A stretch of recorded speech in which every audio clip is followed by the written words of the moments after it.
Yo, what's going on YouTube, and welcome back to Goal Line Hockey. It's your boy Kevin Forte, and today we are taking a look up in Toronto at the Toronto Maple Leafs as I have a trade proposal.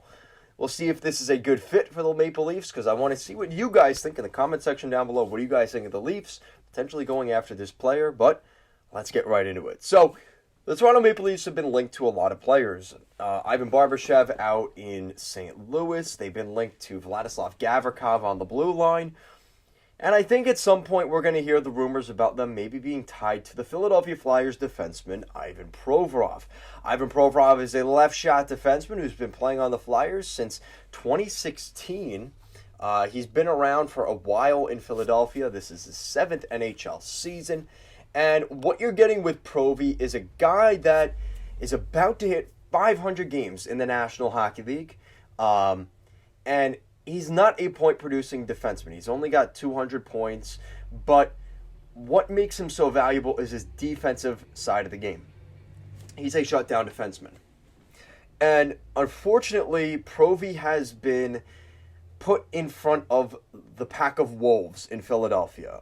There is no sort of support structure around him. There's no depth behind him. And unfortunately, he's played a lot more minutes, which you would think is a good thing, but it's actually hurt his development.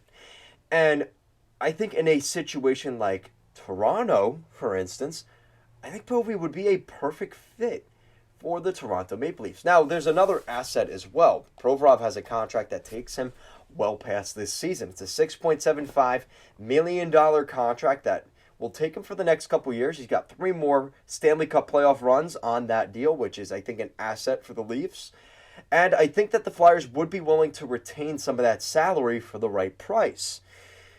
But that's part of the problem. So let's just say, hypothetically, the Leafs retain no salary. Right, the Flyers retain no salary on the deal. I think in terms of a mock trade, the deal could actually be fairly cheap. The second you start trying to retain salary and this and that, I think that's where the Leafs could end up having problems with this deal. But again, there's only so much I can really blue sky concept think about here. So we're going to start off with the draft pick. So we're going to go with a second-round pick for the Leafs this year. And what you have to remember is recently the Leafs had come out and said, we're not trading Matthew Nyes and we're not trading our first-round pick. That's basically what the Leafs have said. So it's kind of limiting in that sense. And that means that maybe more prospects and younger guys will be available, I guess.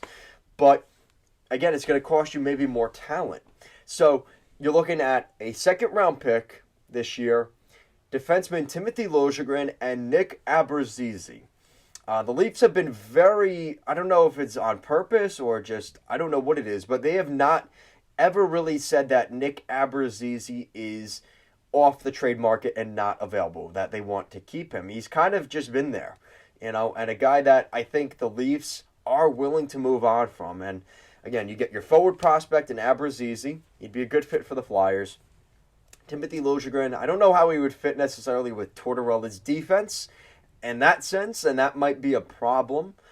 But you're bringing in a guy like Liljegren, who is a young defenseman, a former first-round pick. He was projected to be a top-5 pick at one point in his draft year. Just things fell off and really haven't gone the way I think they would have hoped. And again, Liljegren's spot's kind of taken over when you bring Provi in, and the second-round pick, so you're not giving up a first-round pick. And again, second-round picks are seen as pretty valuable, especially toward the higher end second round picks.